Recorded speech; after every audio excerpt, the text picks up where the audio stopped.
수입은 많지 않지만 뭐 한 달에 몇백만 원씩 써서 허세용 접근이 가능한 차들이 이거 꿀팁이다, 꿀팁. 오, 우리 오늘 빨갛네. 총괄인데. 안녕하세요, 토니월드입니다. 토니월드입니다. 저희가 오늘은 결혼을 피해야 할 남자에 대해서 얘기를 조금 해보려고 해요. 저희가 계속 결혼 주제로 얘기를 하고 있는데 이 부분은 진짜 중요한 부분이거든요, 사실. 어떤 남자랑 결혼을 피해야 할까요? 어떤 남자예요? 전 남자라서 남자를 까는 거 별로 좋아하지 않아서 먼저 얘기해 주세요. 저 같은 경우에는 마마보이. 아, 마마보이. 음. 그쵸. 저는 그렇다. 마마보이는 한마디로 엄마한테 의존하는 남자를 마마보이라고 해요. 무슨 결정을 할 때 결정권을 보통 엄마가 갖고 있는 경우가 많아요. 남자가 결정권을 자기가 갖고 있지 않고 본인의 엄마가 갖고 있게 되면 결정을 저희 둘 사이의 문제도 누가 하냐면 시어머니가 되실 분이 해주시는 거예요. 그렇지. 근데 이렇게 되면 가치관이 안 맞거나 세대 차이가 나는 경우나 누가 틀린 상황이 아니게 되더라도 무조건 시어머니 의견에 따라야 하는 경우가 많거든요. 그럼 엄청 스트레스 받겠네. 아, 그럴 거면 결혼을 하지 마. 엄마랑 살아야지. 이제 그거를 결혼하기 전에 마마보이인지 아닌지 사람을 알아채야 될 거 아니야. 어떤 남자는 정말 마마보이는 아닌데 엄마랑 관계가 엄청 돈독할 수도 있어. 그렇기 때문에 사실 이 남자가 마마보일까 아닐까를 구별하는 게 되게 중요할 것 같거든. 마마보이랑 엄마랑 관계가 되게 좋은 아들이랑 어떻게 구별을 해야 돼요? 이거는 제가 아까도 말씀드렸듯이 결정권을 누가 쥐고 있느냐가 중요해요. 의사 선택의 결정권. 엄마랑 관계가 돈독하면 너무 좋지. 더할 나위 없이 좋지. 가족 분위기도 너무 좋고 그걸 반대하는 것이 아니고 내 가치관이랑 신념이 없고 그 가치관이나 신념을 엄마의 결정권이 대신해 주는 거예요.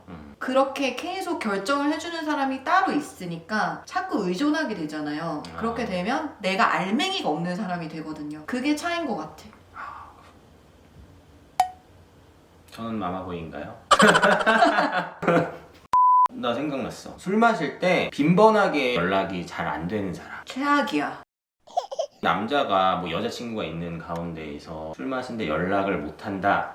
90%가 둘 중에 하나야. 술 마시고 꽐라가 되거나 아니면 두 번째는 여자친구가 알면 안 좋을 술자리 모임을 하거나.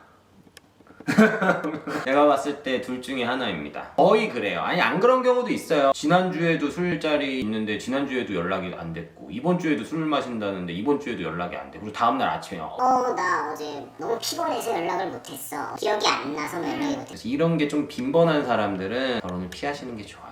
난 만나봤어. 만나봤어? 술만 먹으면 연락이 안 되는 남자.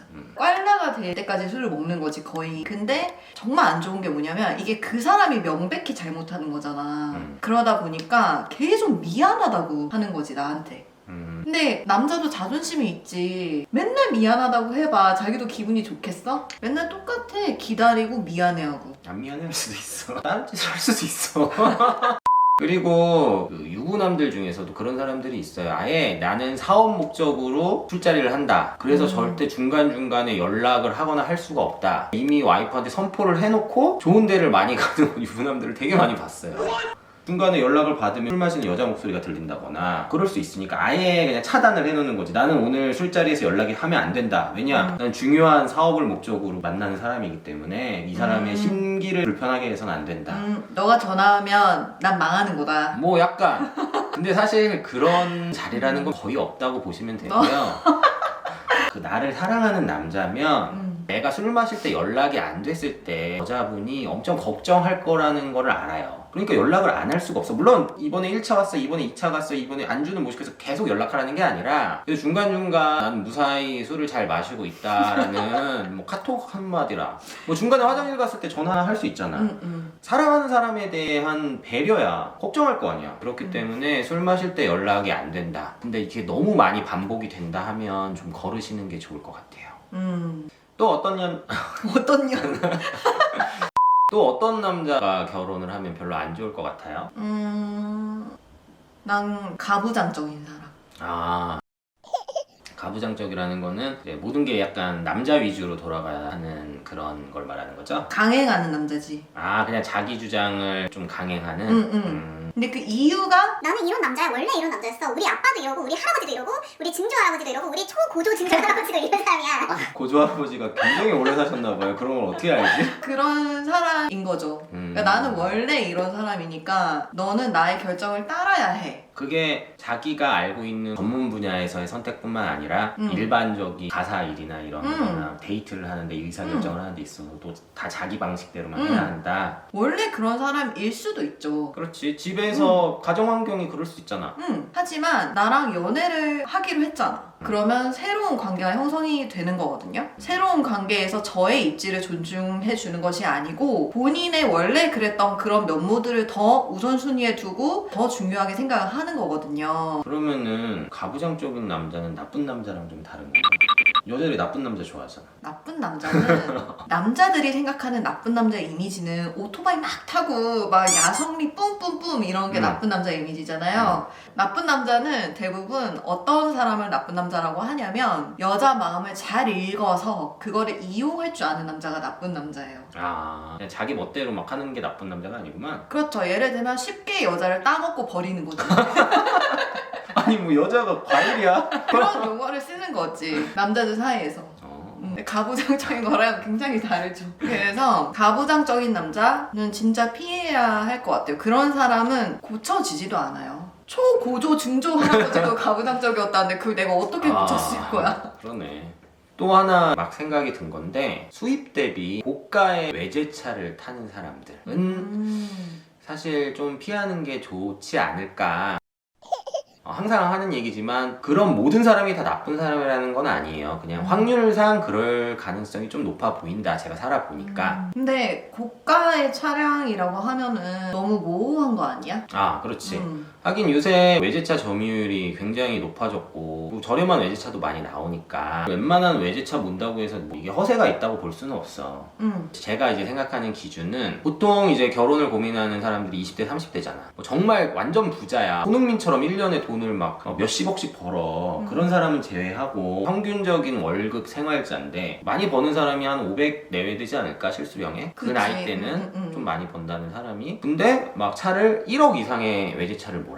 몰 수는 있어. 근데 이제 그런 사람들은 내가 봤을 때는 뭐 금수저나 그런 사람이 아닌 이상 약간 허세가 좀 있는 사람일 가능성이 높아.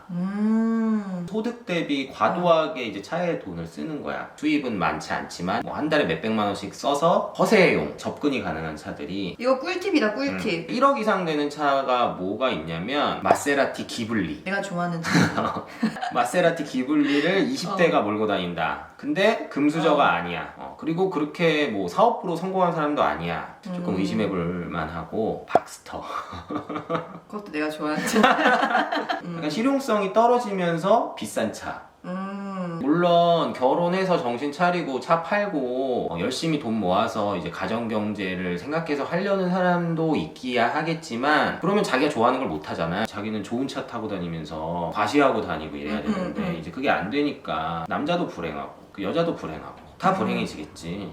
예전에는 내가 소개팅을 했는데 외제차를 몰아. 그러면은 되게 더 돋보이는 시대인데 사실 소개팅을 했는데 고가의 외제차를 몰고 나온다. 나는 장점인지 모르겠어.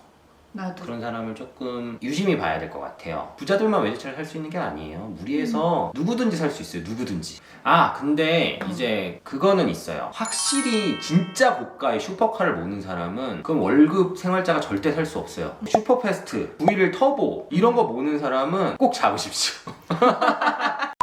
근데 여기까지 이제 저희가 얘기했던 부분은 저의 주관적인 견해지 객관적으로 논문의 리서치 기반으로 해가지고 전문가적으로 분석을 하거나 그런 건 아닙니다. 네, 그냥 저희의 개인적인 사견이고요. 저희가 말한 사람들 중에서 정말 괜찮은 사람이 많을 수 있어요. 그래서 사람을 잘 알고 만나시면 됩니다.